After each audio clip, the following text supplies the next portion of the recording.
Ya, selamat malam semuanya, teman-teman sekalian. Shalom. Pada malam hari ini kita masuk ke babak baru untuk pelajaran kali ini, masuk ke dalam kitab Wahyu ya Pak ya. Surga sebagai tempat orang-orang pemenang. Nah, sebelum kita mulai, aku minta Bu Maria untuk pimpin doa buka, Bu. Yuk, mari kita berdoa. Kembali kami bersyukur Tuhan, karena Kau begitu baik, begitu luar biasa. Kau bawa kami semua malam hari ini untuk kami dapat bergabung di dalam Zoom ini Tuhan. Untuk kami sama-sama belajar, untuk kami sama-sama mengalami pengalaman yang akan kami pelajari malam hari ini. Berikan kami untuk fokus Tuhan, sehingga tidak ada menit-menit yang kami sia-siakan Tuhan pada Bible study pada malam hari ini. Kau berikan kami hati yang terbuka, pikiran yang terbuka Tuhan, untuk kami boleh menyerap sebanyak-banyaknya kebenaran firman Tuhan, dan kami boleh sungguh-sungguh belajar Tuhan. Berkati juga hamba-Mu, khususnya Pak Hondarka Tuhan, di internet di sana Tuhan, sehingga semuanya baik, semua gadget yang dipakai oleh kami juga semua. Sekali lagi kami bersyukur untuk penyertaan Tuhan mulai dari pagi sampai malam hari ini ketika kami berkumpul. Terima kasih Bapak, kami sudah siap dalam nama Yesus, kami mengucap syukur. Amin. Iya Pak. Amin. Terima kasih Bu Maria. Kalau nggak ada kita langsung aja kali Pak ya. Boleh. Oke, silakan Pak. Shalom semuanya. Sekali lagi sebelum kita masuk ke topik yang baru, saya mau sampaikan bahwa kelompok Bible Study kita ini namanya BSK ya, Bible Study kita. Kitanya bahasa Indonesia. Tapi menarik itu ya. Jadi saya sharing firman Tuhan. Lalu minggu depan saudara setengah jam pertama harusnya sharing apa yang dialami selama 1 minggu setelah belajar firman Tuhan sama-sama kita. Setelah itu saya sharing firman Tuhan selanjutnya. Kemudian yang ketiga Q&A, tanya jawab ya. Lalu yang keempat, kalau saudara biasanya bahannya saya sampaikan dari Senin ke Minggu gitu ya. Jadi kita pelajari dulu. Lalu kalau ada yang belum kebahas, saudara bisa nambahkan di sini. Ya, jadi ya saya mungkin waktunya terbatas, saya tidak bahas semua yang Anda sudah baca merenungkan belum dibahas, saudara bisa sharing di sini gitu ya. Jadi kira-kira randomnya seperti itu setiap saat ya. Jadi kita ini Bible study-nya bukan sekedar ingin pengetahuannya bertambah, yaitu baik ya. Nanti kalau ada juga jemaat Alkitab di gereja kita mungkin bisa menang. Tapi yang bukan hanya itu, yang terpenting yaitu kita mau belajar bertumbuh, ya berubah dan berbuah bersama. Ya itu ya saya mau ingatkan kembali untuk diri saya dan kita semua. Kita masuki topik baru, yaitu beri judul surga tempat para pemenang ya, orang yang menang. Jadi surga ini tempatnya orang yang menang. Berapa banyak kita ngerti bahwa selalu ada pertandingan iman ya di 1 Korintus pasal 9, ya, ada di Ibrani juga ada, Ibrani 12 yang kita bahas kemarin.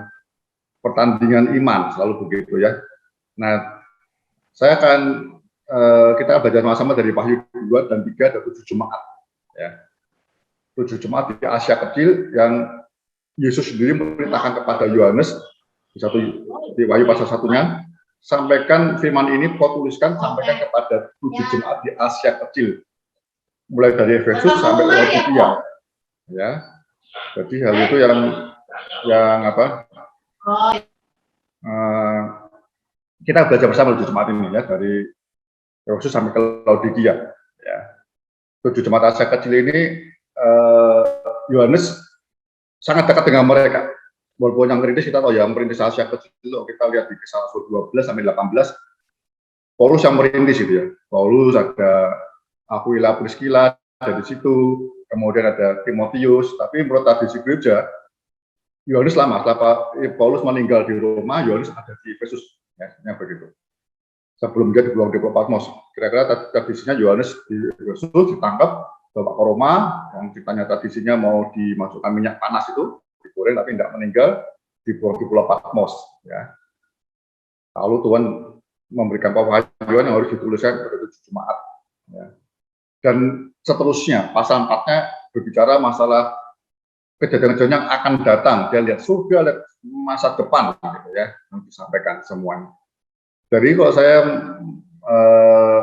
ingin jelasin bahwa 7 Jemaat itu sebenarnya penting saat itu, dan beliau sekaligus ambil contoh itu untuk persiapan akhir zaman. Ya, kondisinya pas itu, 7 Jemaat di Asia Kecil. Ya 7 kita tahu angka sempurna ya. Di pasal satunya kita tahu ada 7 kaki dia dan sebagainya. Angka 7 sangat banyak di kitab Wahyu. Ya. Jadi ini kitab penutup gitu ya. Kitab kita itu menarik kan, dari surat kejadiannya. Dari kejadian kita tahu bahwa kejadian itu asal mula kehidupan. Ya. Diakhiri dengan kitab Wahyu, bagaimana kehidupan itu akan berakhir sekalian yang ada di bumi ini. Ya, semua selesai di kitab Wahyu. Jadi sebelum masuk ke pasal 4 dan seterusnya, Yesus memberi ya pujian, peringatan, nasihat kepada 7 Jemaat ini. Dan ini mewakili kondisi yang akan terjadi di akhir zaman. Bahkan beberapa teolog menafsirkan ini sebenarnya perjalanan gereja gitu ya. Gereja di akhir zaman ini harusnya seperti gereja di Laodikia seperti itu. Tapi saya juga yakin ini kan kelompoknya nggak masih seluruh dunia begitu ya. Ada kelompok lain lagi menafsirkan ini seperti bagian-bagian di kitab Wahyu ya. Efesus ini di kitab Matius, di Injil Yesus yang mengajar bagian-bagiannya. Pemahaman tentang misalnya kitab Efesus ini, Jemaat Efesus ini seperti pemahaman penabur, ya, banyak seperti itu. Tapi saya saya bisa belajar sendiri di Google ya, bisa ketemu banyak seperti itu. Tapi yang mau saya sampaikan bahwa ini persiapan kita. Ya harusnya agak terlambat dan masuk ke akhir zaman gitu ya. Saya ngerti betul, tidak banyak orang mau belajar Wahyu gitu ya. Tapi saya nggak akan kupas yang pasal 4 dan ke belakang. Kita hanya mau 7 Jemaat ini. Karena ada 2 kalimat yang sama selalu ya. Barang siapa bertelinga, hendaklah ia mendengar. Ya. Yang lain, barang siapa menang.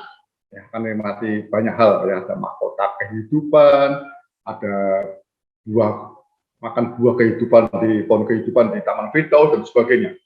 Ya, itu orang menang memperoleh banyak hal di surga. Surga tempatnya para pemenang, sudah disiapkan segalanya di situ. Jadi memasuki akhir zaman seperti ini, saudara dan saya harus kita mau belajar di Jemaat sikapnya seperti apa, ya, apa tegurannya, apa nasihatnya. Ya, kita akan mulai dari Wahyu pasal 2, Jemaat Efesus. Kita mulai sama-sama ya. Wahyu pasal 2. Saya bacakan itu ya. Kepada Jemaat Efesus ini yang pertama, Efesus sepertinya kota yang terbesar itu ya, di antara 7 kota yang lainnya. Ya harusnya ada Pergamus juga cukup besar, walaupun ini bukan ibu kotanya, tapi kota paling ramai ini Efesus di Asia Kecil, provinsi Turki ya dia ini ya. Tuliskanlah kepada malaikat jemaat di Efesus. Inilah firman dari dia, Yesus, yang memegang ke7 bintang itu di tangan kanannya dan berjalan di antara ke7 kaki emas itu. Malaikat itu malak, itu utusan Tuhan. Ya.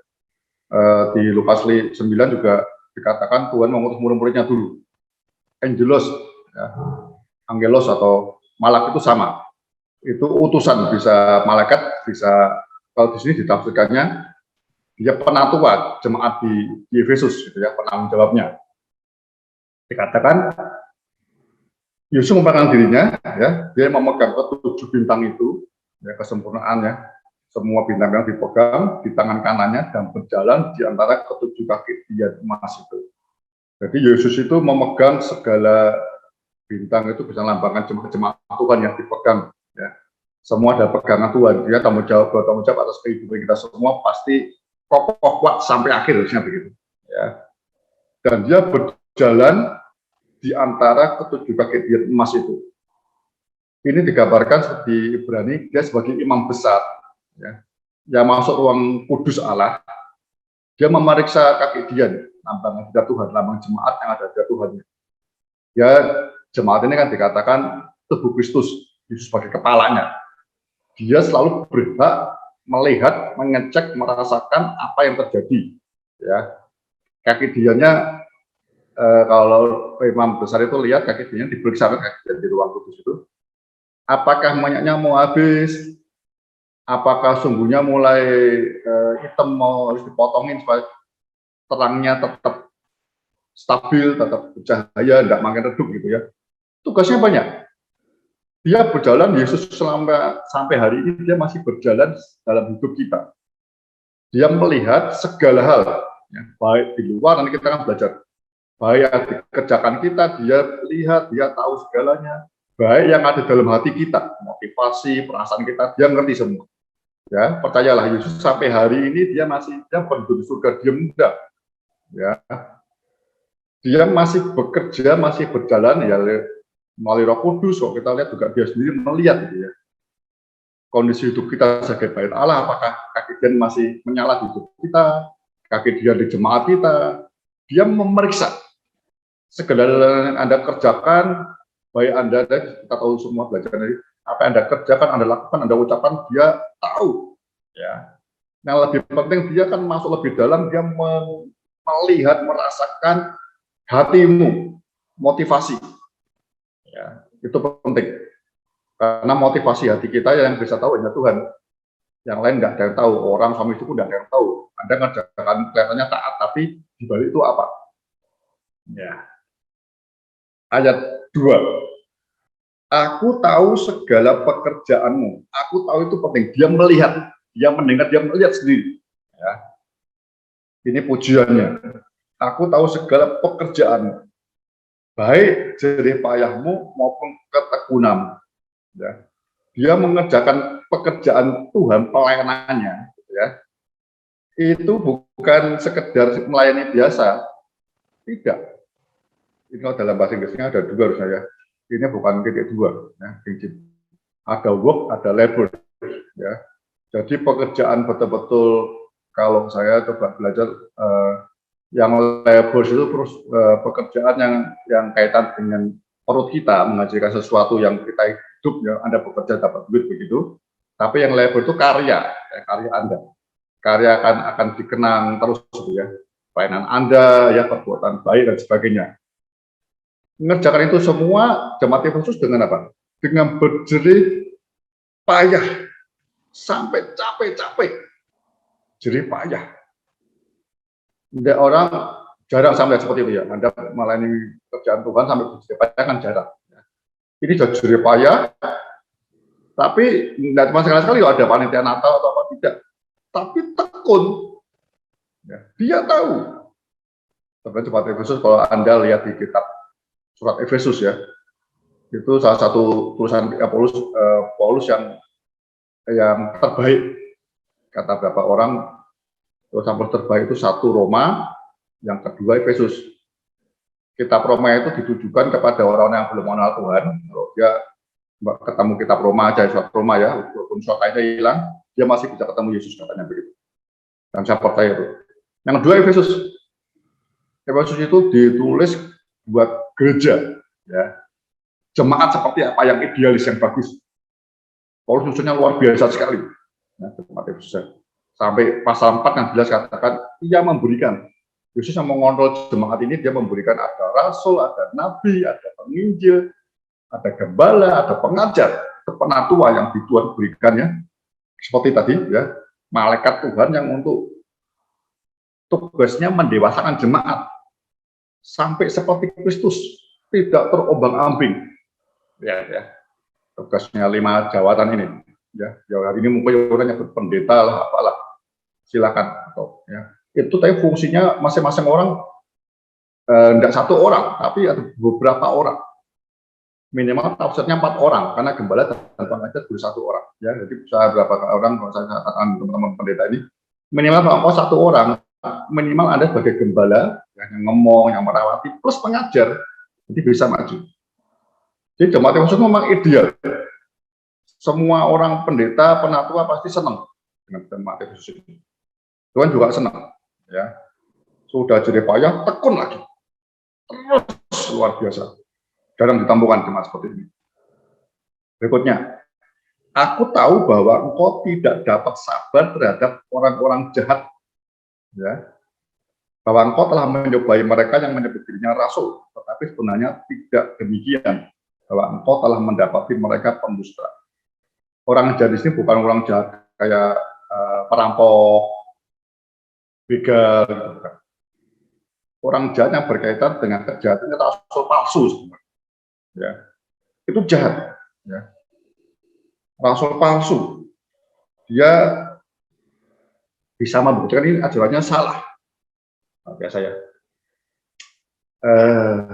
Ini berarti ini gereja Efesus ini betul-betul belajar banyak dari Paulus, ya, yang tokoh luar biasa, dan Yohanes betul-betul dia tahu hari ini apa teologi atau doktrin Kristen yang benar seperti apa. Hari itu Efesus dan Asia aja memang ada banyak hal. Nanti ada juga ada Nikolos itu ya. Itu saya ditekan, dianiaya ya, karena ini kota dulu penyembah berhala, patung-patung kaisar banyak di situ ya. Kaisar Nero juga ada di situ. Lalu ada kuil terbesar di Asia, Dewi Artemis atau Diana gitu ya, yang ada apa banyak pelacur kudus ya, pelacuran di situ. Jadi orang Kristen tertekan, dianiaya kalau dia tidak mengikuti arus dunia seperti itu, dikucilkan. Ya. Nah, sedangkan di dalam sudah banyak pengajaran sesat. Saya bersyukur Yohanes ditaruh, Tuhan izinkan hidup paling tua, nggak mati. Nggak mati-mati. Rasulullah sudah meninggal, termasuk Paulus mati, meninggal. Tapi ini masih hidup. Ketika Rasulullah meninggal, pengajaran sesat semakin luar biasa sekali. Ya. Nah, kalau orang boleh doktrinnya, makanya saya bersyukur cuma Asia kecil, Yohanes kembali ke situ setelah dibuang Paulus nggak mati, dia balik lagi, ngurus lagi yang benar. Diteguhkan kembali. Supaya dia betul-betul kuat, terjadi kan kemarin. Dia luar biasa doktrinnya ya, ada Paulus kan dia. Ini pengajaran palsu ini. Dia ada tebakan seperti itu, dia apa marah gitu ya. Dia dikatakan apa? Tidak dapat sabar. Tidak dapat sabar, bahasa aslinya itu seperti dia mau ngatasi itu, mau ngatasi cepat. Ini nggak benar, mau diselesaikan cepat. Ini tak rasa hari ini apa ya buat orang Kristen terutama ya, kita ini terlalu terbuka ya hari ini ya, pengajaran terlalu banyak kita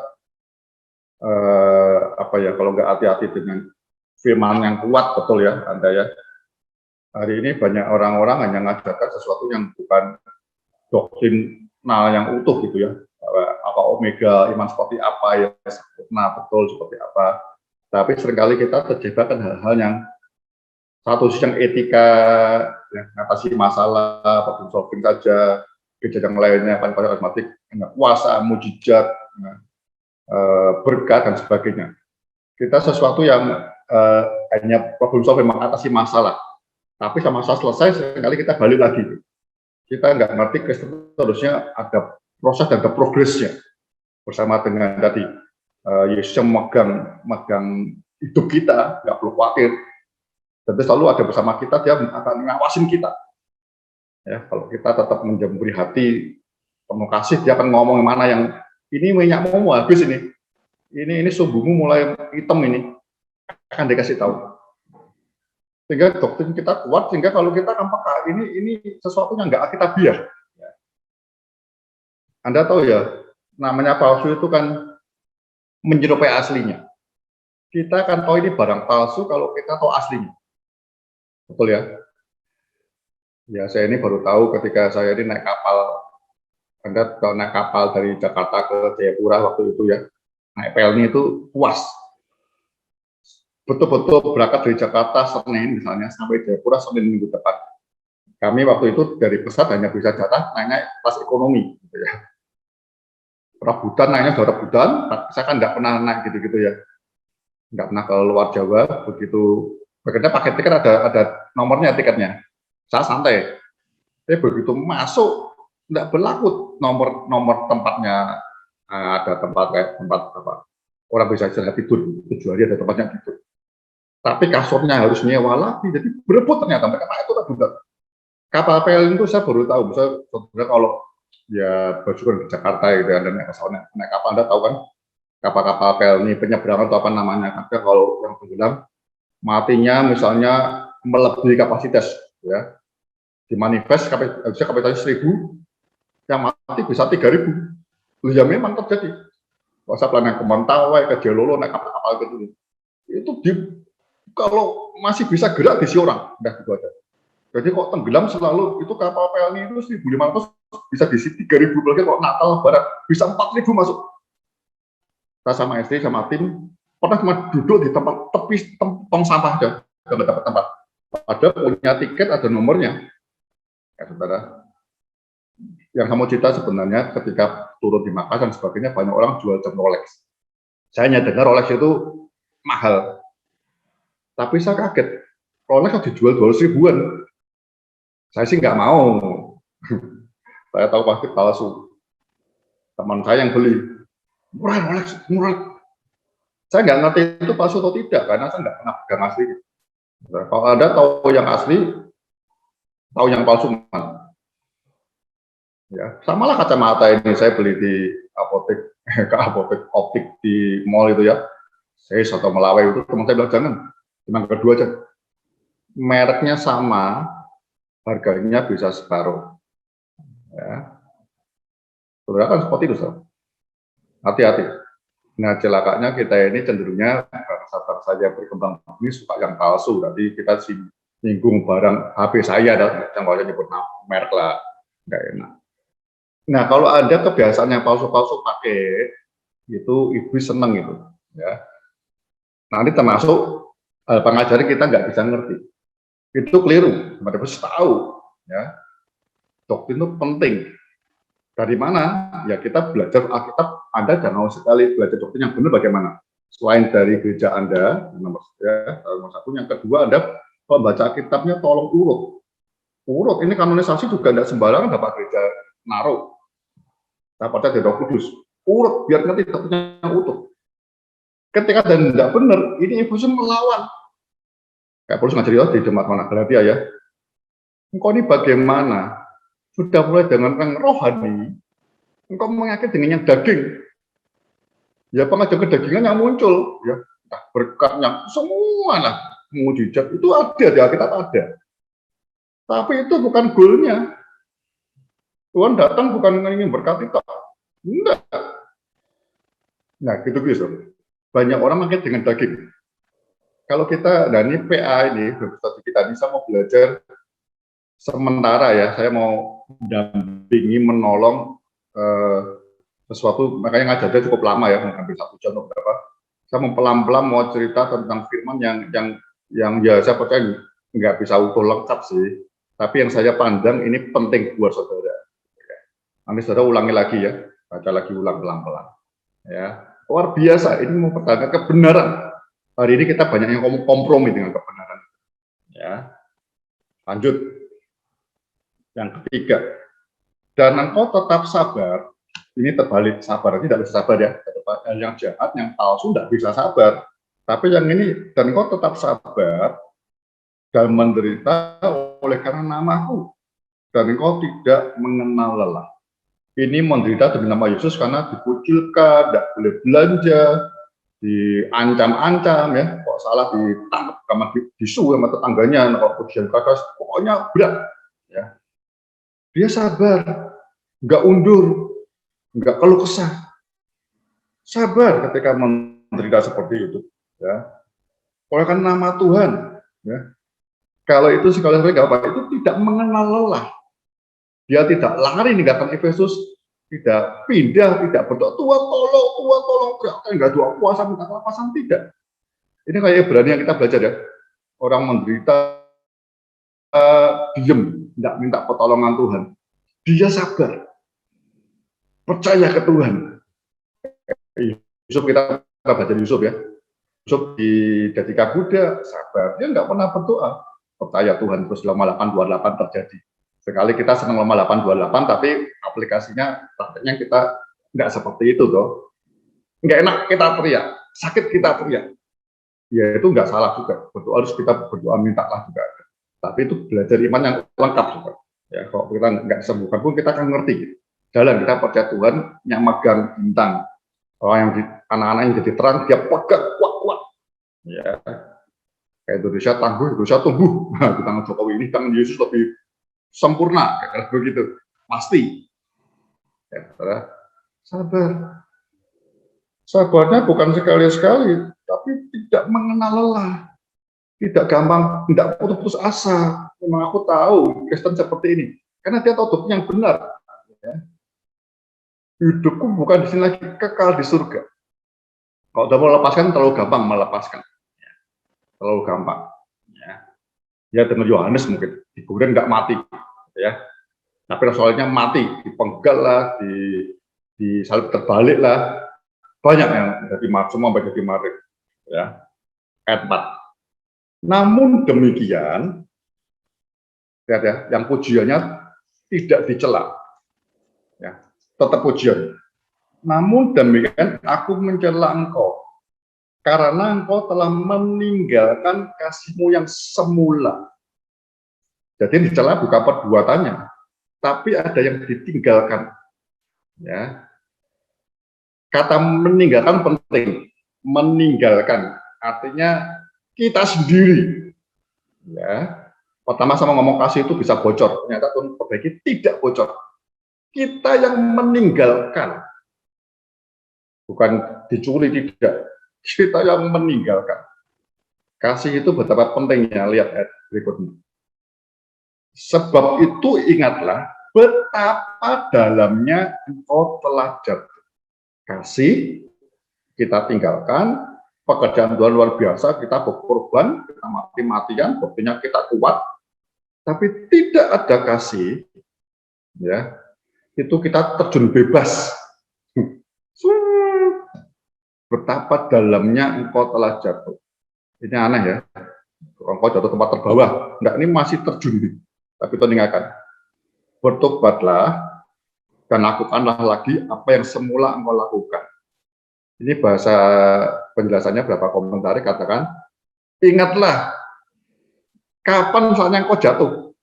Jika tidak demikian, aku akan datang kepadamu dan aku akan mengambil kegigihanmu dari tempatnya. Jika engkau tidak bertobat, dua kali muncul kata bertobat. Itu artinya sangat-sangat terlalu penting. Sampai itu akan balik. Bertobat itu apa? U-turn. Kamu udah jalannya salah, balik, U-turn. Itu bertobat, U-turn. Kalau hanya berhenti, itu menyesal. Bertobat itu lakukan kebalikannya, U-turn. Oke, saya beri ini yang saya mau tekankan, belajar lebih hati-hati di sini. Tuhan tahu, ya, tapi dia mencela hanya karena kasih. Ini yang saya mau sampaikan pelan-pelan, ya, tetap baik-baik. Kasih itu dirasakan. Ya, karena jatuh cinta itu kan dari mata jatuh ke hati. Ya, jatuh ke hati. Kalau dari mata naik ke otak itu namanya bukan cinta, itu ada kalkulasi. Sama yang ini apa yang itu ya? Apa yang itu apa yang sama si Anu ya? Kadang itu nggak jatuh cinta, itu dagang. Kalkulasi kan? Enaknya ini atau itu ya? Sama si A atau si B ya? Ada si D ya? Ada L ya? Ada lambda, ada COVID. Yang mana ya hitung-hitungannya? Kasih tidak hitung-hitungan, karena itu ada di hati. Kalau dilihat, saya ngomong satu hal. Pertama, ya, ternyata Allah kita, Yesus dan Roh Kudus terutama, dan Bapa kita, ya, tingkatkan perasaan, hati kasih, daripada hal yang kita lakukan. Motivasi itu, apa ya, terlalu penting. Saya hari-hari ini mengumpulkan kenapa sih kasih itu terlalu luar biasa, kalau enggak jatuh orang. Berarti apa ya? Kasih itu relationship itu lebih penting daripada duit, action. Luar biasa dipuji Tuhan. Aku tahu, aku lihat semua yang kau kerjakan. Ya karena begini. Satu, motivasimu bisa motivasimu keliru itu. Yang kedua, saya duga ini kau lakukan semuanya sepertinya untuk aku, tapi aku tidak pernah merasakan. Ini seperti Anda kok tahu perumpamaan kambing dan domba ya, perumpamaan ketiga di Matius 25. Ya, saya hanya singkat aja ya. Kambing dan domba itu seolah-olah melakukan hal yang sama tuh. Aku lapar, kau memberi aku makan, minum, kau memberi aku, aku haus, kau memberi aku minum, aku sakit, kau mengunjungi aku, jadi kau mengunjungi aku nggak bisa ke rumah, kau nggak aku tumpangan, orang asing tuh. Dua-dua pada yang sama. Si domba mau apa? Kapan aku melakukan untuk engkau Tuhan?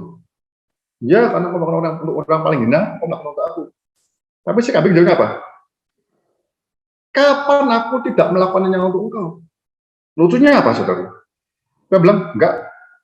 Si kambing sama si domba sama-sama berbuat sepertinya untuk Tuhan. Bedanya si domba, kapan aku melakukan untuk engkau Tuhan? Yang ini, kapan aku tidak melakukan untuk engkau? Wah, luar biasa ya. Selalu untuk engkau. Tapi kasih itu, ukurannya bukan yang kita lakukan. Tapi takarannya apakah orang lain terima. Si domba, Yesus menerima, merasakan. Tapi perbuatan kambing, Yesus tidak merasakan. Dia berbuat, tapi Yesus, aku nggak merasakan. Saudara, jadi sepertinya saya menemukan beberapa ayat, saya masih mengenal 2 ayat ya. Alasannya begitu. Kita lihat di Yohanes 17 ayat 26. Yohanes 17 ayat 26. Dan aku telah memberitahukan namamu kepada mereka dan aku akan memberitahukannya. Ya, memberitahukan terus maksudnya begitu tuh, ngomongin terus maksudnya. Supaya kasih yang engkau berikan kepadaku ada di dalam mereka dan aku di dalam mereka. Kasih Bapa Yesus berikan kepada kita, Yesus ada di kita. Saya gampangnya gini, Yesus tuh hanya bisa berdiam dalam hidup kita kalau ada kasih itu. Dia memberikan wadahnya dulu, kasih, dia tinggal. Ya, kasihnya tidak ada, ya dia merasakan seperti apa. Tahu betul. Kita lihat lagi Roma 5 ayat 5. Dan pengharapan tidak mengecewakan, karena kasih Allah telah dicurahkan di dalam hati kita oleh Roh Kudus yang telah dikaruniakan kepada kita. Sama. Jadi Roh Kudus sama Yesus itu akan nyaman kalau ada kasih dicurahkan. Ya. Kasih. Ya. Kasih itu bisa kita tinggal, ini kita belajar kenapa bisa ditinggalkan. Ya, bisa meninggalkan kita ini. Ya. Saya punya pengalaman hidup saya juga seperti itu. Jadi itu saudara. Orang lain tidak tahu domba sama kambing perbuatannya sama. Sepertinya ditujukan untuk Allah, untuk Yesus. Tapi yang perbuatan domba, Yesus merasa menerimanya, yang kambing tidak. Ya. Mari kita lebih dalam. Jadi Yesus sama Roh Kudus itu dalam hidup kita, itu yang membuat dia secure, tenang, ngomong banyak. Nanti kita ngomong kayak Anda dengar nanti kayak cerita misalnya siapa ya, Maria gitu ya, dia nyiapkan hatinya kasih Tuhan ngomongin dia. Marta sibuk kerja pelayanan, gitu ya. Tuhan ngomong apa kata Maria? Maria telah melakukan ya yang terbaik, hanya satu yang dia, bahasa Indonesia only one, yaitu duduk diam ya di kaki Tuhan dan terus mendengarkan suara. Anda tahu kalau kata hanya satu, only one, tahu kan artinya? Yang lain tidak ada gunanya. Jadi duduk berhubungan dengan Tuhan, saling mengasihi, kasih kita ke Tuhan, ya itu terlalu penting. Kayak Musa tuh kemarin kita belajar di Keluaran 33 maksud saya, Tuhan tetap janji loh, marah tapi nanti aku akan utus malaikat berjalan bersama engkau dan bangsamu, ya pasti sampai ke tanah perjanjian dan semua bangsa Amori lah, Amal kan dikalahkan semua. Tapi Musa tahu kasih itu, Tuhan aku nggak mau, janjinya tergenapi, mendapat semua yang Tuhan janjikan digenapi, dapat semua, mujizatnya dapat semua, berkat dapat semua. Musa enggak, aku tidak mau jalan kalau engkau hanya ngasih malaikat. Aku mau dengan engkau. Karena bangsa-bangsa tahunya aku ini pemimpin karena engkau menyertai aku. Bangsa ini bangsa besar, yang dia menyertai. Kalau engkau pergi, Dengan malaikat ya mungkin seimbang sama dewa-dewa lain. Itu Anda tahu di kitab Daniel, penguasa kerajaan Persia itu dewanya Persia ya, kita ngomong Lucifer, itu sebanding dengan Mikael. Anda lihat di kitab Daniel itu. Perang. Jadi Musa kalau di jalannya disertai hanya malaikat, itu sejajar dengan agama-agama lain. Ada perbuatan tadi ya, misalnya yang Anda lihat dengan itu menderita itu agama lain juga bisa begitu. Nah, ini kasih mula-mula itu. Ya, itu penting.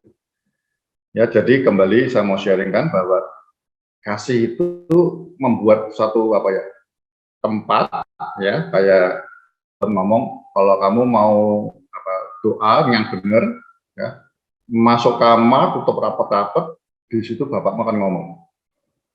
Kita baca di Yohanes 15 sama kan, Tuhan hanya ngomong pada sahabat itu yang mengasihi sampai memberi nyawa itu sahabat ya. Anda mengasihi korban menderita seperti itu, tapi kalau Anda tidak memberi waktu, kasih itu memberi apa, perlu hubungan intimasi penting. Kita tahu kekuatannya itu, aku mengerjakan semua menderita, firman kuat itu semua karena aku tahu ini kasihmu semata-mata, anugerahmu. Jadi kembali ke Tuhan, untuk meriksa kembali Tuhan, lihat kaki dia masih menyala atau tidak. Aku mengerjakan seharian dengan penuh luar biasa, penderita dan sebagainya. Kembali ke Tuhan lagi. Enggak, Tuhan lihat kekasihmu, kurangnya apa. Saya pesan satu hal sebelum selesai, Anda nanti baca Kidung Agung ya.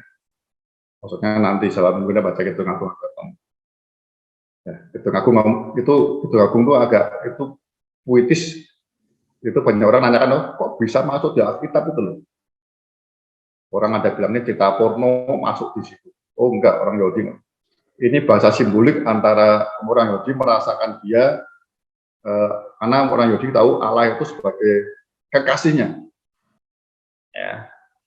Menggambarnya enggak letterlek. Itu saya tadi lihat tentang apa ya, Alkitab bergambar itu. Kalau perlu digambarkan sesuai itu ya, lehernya menara beton, itu orangnya jadi jelek. Itu lucu tuh. Alkitab bergambar itu lucu. Dia menggambarkan matanya seperti apa, satu giginya, itu makin nggak bagus tuh. Itu kan metamorfora untuk menggambarkan sesuatu yang spesial sebenarnya. Bukan fisik, ya, tapi kualitasnya ini penting di situ. Gitu.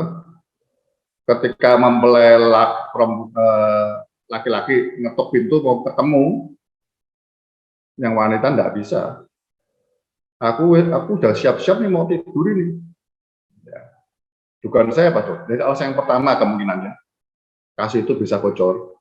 Ya, tadi ya Anda ketika Yesus dia banyak luar biasa Allah Tuhan jaga nama baiknya terus penat bekerja sungguh-sungguh berbuat kasih dan sebagainya, rasanya nolong orang banyak. Ya, tapi malamnya kecapean. Kayak perempuan ini tuh. Ketok-ketok ditungguin, ayo aku mau ketemu. Aku sudah pakai pakaian tidur, udah siap-siap mau tidur ini. Sebentar aja, nantilah sebentar aku sudah pengen bubuk. Nah, mungkin seharusnya capek sepanjang hari. Nah, dia kasihnya lihat, kasih lama dia ninggalkan kasih yang harusnya mempelai laki-lakinya ingin ketemu, dia nggak tahu kekuatannya. Dia merasa sudah kecapean, ya, sehingga hati-hati meninggalkan intimasi, ya saudara. Ketemu Tuhan harus di Matius bilang masuk kamar pribadi private. Ya. Berapa kali saya bilang begini, saya ketika tahun 2003 itu saya pernah cerita berapa kali ya, saya waktu di pesat itu saya mengalami. Waktu itu saya sepertinya sudah mencapai karir yang cukup baik dan pelayanan. Saya waktu itu ketua STT-nya, ya di pesat itu ya, Pak STT-nya. Saya udah mulai, saya merasa ini saya harus lebih diberi tanggung jawab ketua STT, saya harus membuat yang terbaik. Saya pelayannya ya lebih banyak ya, banyak. Saya tanpa menyadari lama-lama itu, waktu saya dengan Tuhan, pelan-pelan ya. Bukan hilang, saya yang meninggalkan pelan-pelan, tidak sadar. Yesus kekasih saya dalam hati saya Roh Kudus, dia yang ngerti. Ya pengalaman saya suatu hari saya diizinkan sakit itu ya, sakit seperti lumpuh itu hampir 1, 2, 3 bulan cukup lama. Saya bilang kan saya layani orang kelepasan, mau juga sembuh, sering layani orang sembuh ya, dan kelepasan dari puasa-puasa gelap. Tapi kali ini kok saya doa 1 hari, 2 hari, 3 hari kok nggak selesai. Di pasar ada dokter Junedi itu yang baik ngecek saya, kamu nggak ada apa-apa loh. Enggak. Saya tahu, oh Tuhan tidak sesuatu. Saya mulai diam, saya mulai belajar buka hati, nyembah kembali saya ya nggak bisa apa-apa, terpaksa dan dipaksa kembali saat teduhnya tenang, nggak cepet-cepet ya. Intimasi sama Tuhan, bisa fellowship pribadi, buka hati gitu ya. Akhirnya ketemu jemaat Efesus ini. Aku tahu soal yang kau kerjakan Honda Kabar. Tapi aku lama-lama engkau menegakkan kasih sehingga aku tidak bisa menikmati kasihmu saya pribadi. Jadi saya ambil kesimpulan benang merahnya, Tuhan itu mementingkan hubungan, perasaan yang cinta mengasihi dia gitu kan. Dia tiap hari mau ngomong sama kita, menantikan kita. Kitanya yang meninggalkan, kita ganti dengan sesuatu. Ya. Seolah-olah memuliakan nama Tuhan. Baik pelayanan, baik pekerjaan, ingin nolong orang supaya berkati, banyak hal. Dan kekasih merasakan. Tidak ada waktu.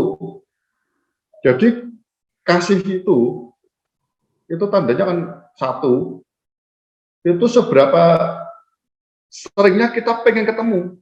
Kalau nggak mengasihi ya nggak pengen ketemu. Saya beberapa teman pelayanan ngomongnya begini, kita ketemu para pendeta ya juga. Ini beberapa orang masuk Pak Babangnya kadang luar kota banyak gitu ya. Ngetesnya begini katanya, kalau kita ada kerja atau pelayanan keluar kota, sudah ada waktunya pulang selesai, ya. Apakah kita pengen cepat-cepat balik ketemu istri atau suami kita? Sudah nggak betah pengen cepat balik ketemu. Kalau nggak pengen cepat balik ketemu, ya kebalik karena apalagi bisanya habis ya mungkin pulang lah. Tapi ini memang sudah Anda kelindiannya pengen ketemu kekasih kita. Kalau enggak, ya itu tanda tanya kan. Ya, makanya saya agak kurang suka tentang bahasa cinta. Ya itu alami, itu dunia ya. Itu kebutuhan psikis di bahasa kasih. Tapi kalau Anda lihat di Efesus pasal 5, ya, tentang kasih suami istri 22 dan 33 itu, saya nggak baca, Anda tahu semua ya. Atau baca lah boleh, kita baca aja Efesus 5, 24 langsung lah. Oh, 25 aja, ya. Langsung 25, isi tunduk ya, ini suami. Suami, kasihilah. Tadi bahasanya di Wahyu 2 itu agape kasih itu yang bilang. Suami, kasihilah istrimu sebagaimana Kristus telah mengasihi jemaat dan telah menyerahkan dirinya baginya. Untuk apa? Bukan memuaskan, bukan memberi makan, bukan ngasih bunga, bukan dipeluk-peluk. Untuk menguduskannya. Sesudah ia menyucikannya dengan memandikannya dengan air dan firman. Supaya dengan demikian yang menempatkan jemaat di hadapan dirinya dengan cemerlang, tanpa cacat atau kerut, atau yang serupa itu. Tetapi supaya jemaat kudus dan tidak bercela. Demikian juga suami harus mengasihi istrinya sama seperti tubuhnya sendiri. Supaya mengasihi istrinya, mengasihi dirinya sendiri. Dan seterusnya ya. Satu hal bahasa kasih Alkitabiah, ya. Suami istri harus saling membuat diri kita makin kudus, makin cinta Tuhan, makin dewasa rohani. Berikan sharing firman, sesuatu. Kalau suami harus ngajar sebagai imam, ngajar istri firman. Itu kasih yang paling mulia, nggak terhilang istri atau suami, istri. Tapi engkau berikan bunga, Anda peluk, Anda beri pujian dan sebagainya itu, sementara hilang. Itu plus satu ini. Pokoknya kita sepakat dengan firman Tuhan. Mempelai kita, Yesus ngomong apa? pertama kali yang terpenting buat dia itu menyucikan dengan firman ayat dan firman. Maksudnya firman itu diberikan, kata Yohanes 15, kepada sahabat. Ini ya, kalau Anda lihat 1 Korintus ya, yang orang bangun dengan apa ya, rumah itu ya. Ada yang pertama jerami, rumput kering, kayu, ya, ampas, perak, emas, permata, nggak tahu itu ya. Kalau engkau punya kasih mula-mula, ada yang pertama tadi saya mau cerita apa, ya. Kita kalau berbuat dengan firman Tuhan saat Rabu malam, pagi gitu ya, nggak cepat-cepat, karena harus menggali. Anda mau mempersembahkan apa agenda sharing ke istri buat anak-anak dan pekerjaan Anda belajar membangunnya dengan sesuatu yang dari perak, emas, dan permata yang jauh di dalam. Ada effort, ada menenangkan diri begitu ya. Menenangkan diri supaya supaya Tuhan bicara apa Anda tahu semua. Ya. Tuhan bicara apa? Dengan baik-baik, tenang. 1 Petrus 4 katakan apa? Jadilah tenang supaya engkau bisa berdoa. Tenang itu bukan tenang, enggak. Tenang itu saya ya ada suasana romantisnya sampai kita mau ketemu kasih kita dulu. Karena dia menanti-nantikan kita. Seringkali kita cukup puas hanya dapat jerami yang di permukaan, kayu, rumput kering kita senang. Cepat puas. Bukan. Yesus kalau sama anak-anak kecil kasih permen senang.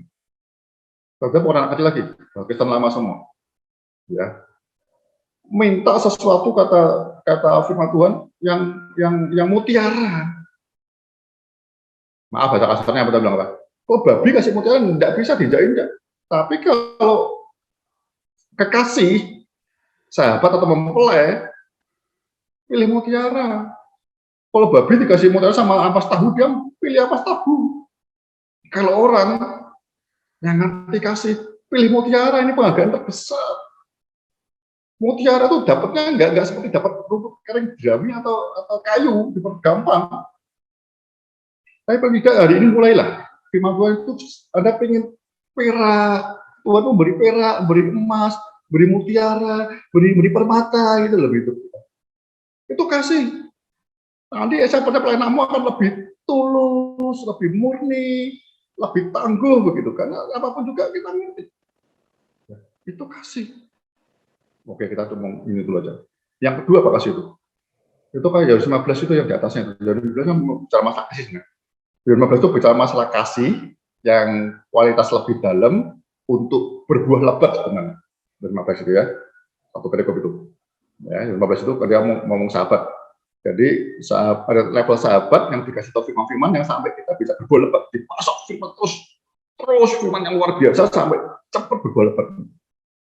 Dan apa? Melakukan perintahnya. Karena kalau Anda lihat ini kan Yohanes ini langsung kasih gitu. Kalau Anda lihat 1 Yohanes ya, itu bolak-balik 3 aja. Kasih, mengenal dia, taati perintahnya. Dia bolak-balik lah. Kalau engkau mengasihi, pasti kau terus baca mengenal dia dan taati perintahnya. Kalau kita mengenal dia, pasti menemukan kasih dan melakukan perintahnya. Kalau kita tahu perintahnya itu apa? Nggak kita mengasihi. Terus bolak-balik. Kasih, mengenal dia, punya hubungan intermesi, ya, lakukan perintahnya. Ya. Jadi saya katakan apa? Yang kedua Tuhan bilang apa? Tanpa aku, kau tidak bisa berbuat apa-apa. Jadi kita tahu suami kita itu sumber segalanya. Aku butuh dia. Jemaat Efesus melakukan hal yang luar biasa. Tuhan aja aku tahu. Tapi di hadapan Tuhan nol. Makanya temanya apa? Subtemanya saya kasih apa? Tanpa kasih semua tak berarti.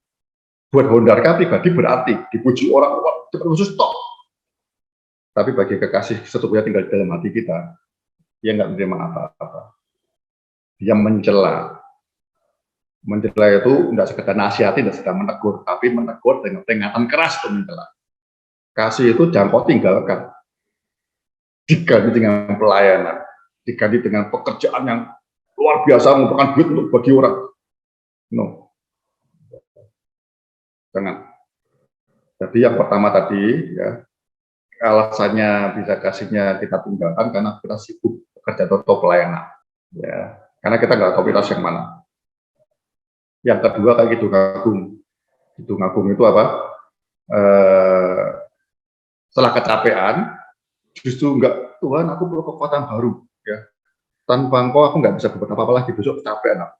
Tuhan nanti ayo, tapi aduh aku sudah ngantuk nih, sudah siap-siap tidur. Itu saya lakukan.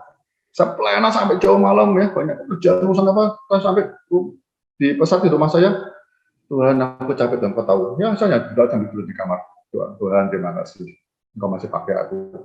Engkau tahu Tuhan aku capek Tuhan. Paling enak tuh. Kita minta permisif, kita minta Tuhan tahu. Tuhan aku tahu. Aku tahu korbanmu. Aku tahu pekerjaan. Aku tahu. Namun aku menjalankan Engkau. Titik balik 2003 itu membuat saya Tuhan bawa keluar dari Pesat, membawa ke Jakarta dan kali ini di Lampung untuk melayani khusus, bukan misi lagi. Karena saya melihat banyak orang dimenangkan, ya. Setelah di gereja, dia sekitar 4 tahun stuck, dia. Kasihnya sudah berhenti. Mungkin masih majelis, mungkin pelayanan, masih pengerja, tapi hatinya sudah tidak kubar-kubar. Kedung Agung ngomong dua kan, kasih itu seperti maut dan seperti api, ya. Kalau begitu ya, nanti kita lihat begitu. Tapi saya mau bicara itu saya lalu penting. Saya dari sampai saya sudah ngomong banyak hal itu dalam kehidupan ini, ya. Termasuk tadi sore kita ngomong agak lama gitu ya, kan ngomong.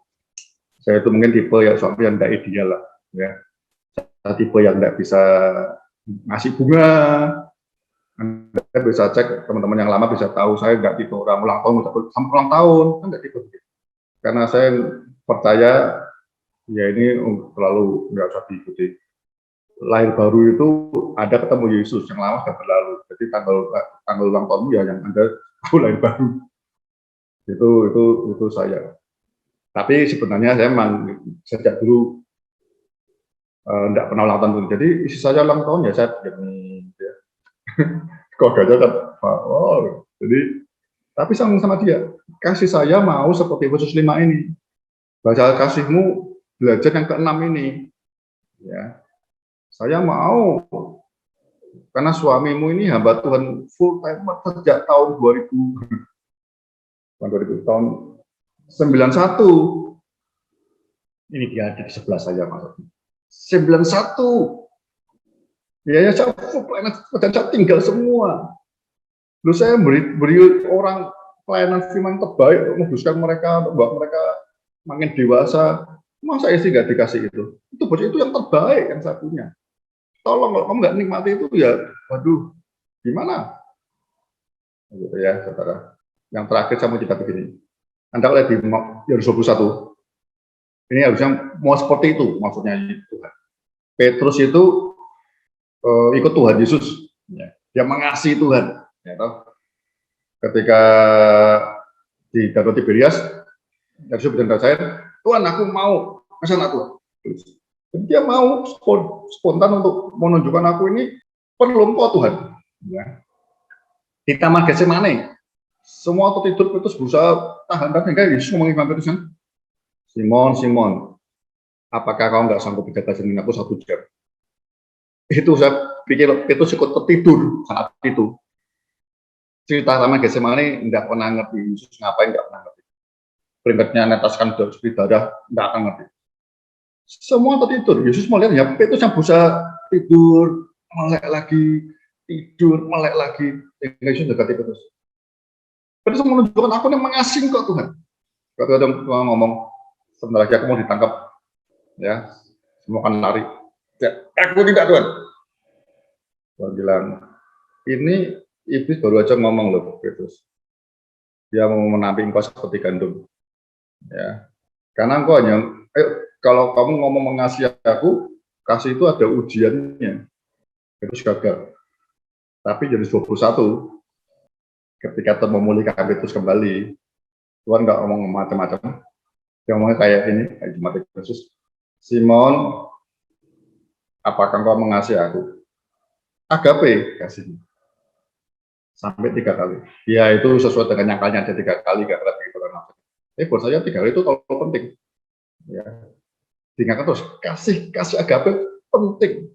Kau ikut aku tuh yang pertama, kau mengasihi aku dulu, bukan pelayanan menggembalakan dua-dua, bukan. Itu coba Petrus ngomongnya apa? Tuhan, aku sepertinya nggak mengasihimu deh Tuhan.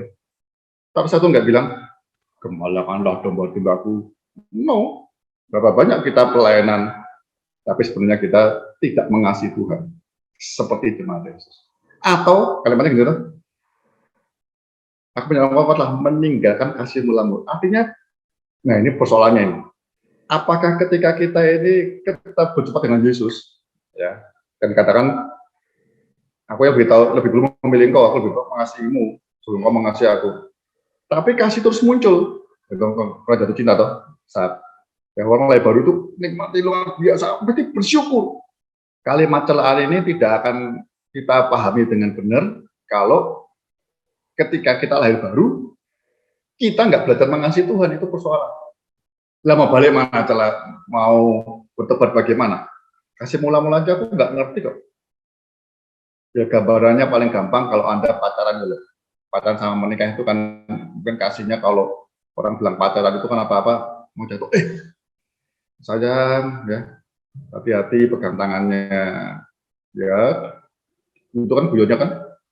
Kalau udah menikah 30 tahun kayak saya begini mau jatuh, emang nggak lihat tadi di mana matanya tadi lihat apa sih?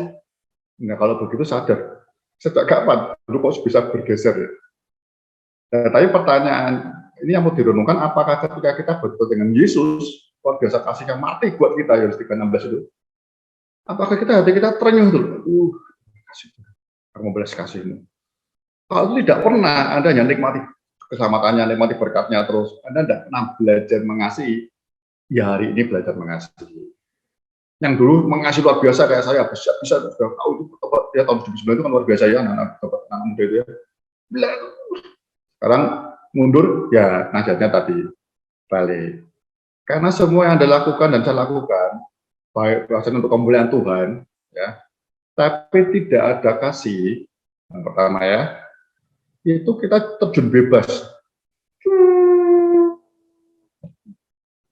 Ya belum sampai neraka sih, ada kesempatan balik. Yuk ngasih lagi agape, ya, tadi kembali, ya, bangun kembali hubungan intimasi dengan Tuhan, punya waktu lebih, ya, kayak Anda mengasihi pekerjaan Anda, orang biasa 8 jam, Tuhan nggak 8 jam lah, dulu saya zaman perkantas dulu, diajari kalau mau cepat maju, gali, bukan dapat rumput kering atau kayu, tapi mau perak emas, sehari kasih waktumu 2,4 jam saja, itu lebih saya dulu di perkantas Jawa Tengah, orang dunia kan kerja kita 8 jam, ya loh.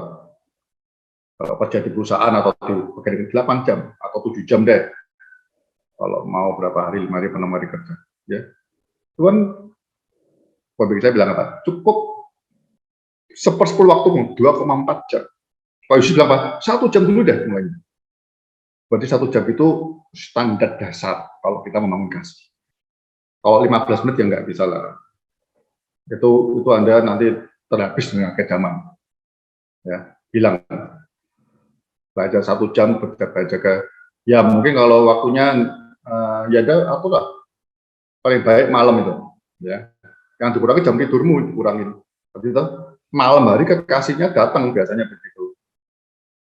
Pengen pengen bermesraan ngomong-ngomong, ada udah capek seharian datang ke Tuhan. Saling anu lah kalau didong merayu lah Tuhan, aku capek Tuhan. Kekuatan baru, kasihku penuh, rohmu memenuhi aku Tuhan. Apakah pada hari ini aku sudah memuliakan namamu atau belum? Kasih menjaga nama baiknya. Kayak misalkan menjaga nama baik Tuhan kan. Apa kata bangsa Mesir nanti tentang engkau, Yahweh, yang hanya bisa membawa keluar dari Mesir tapi membunuh di tengah jalan, nggak bisa sampai tujuan. Membela kekasihnya. Hari ini Anda berkenan apa Tuhan? Ayo Yesus, kau kekasihku ngomong, aku menyenangkan engkau, berkenan kepadamu. Mungkin 1 jam, nggak bisa setengah jam, pagi penting dibangun tidur masih buka mata, terima kasih Tuhan. Pakai aku ya Tuhan ya. Terus aku perlu pas panjang hari ini. Ya, banyak hal kita bisa ngerjakan sendiri mungkin bisa. Tapi hari ini kita mau ngakui, ya, yang aku kerjakan tidak berdampak kekal kalau Tuhan tidak menyertai aku. Itu saudara. Ya, saya mau tekankan penting sekali ada pengalaman apa kasih ini.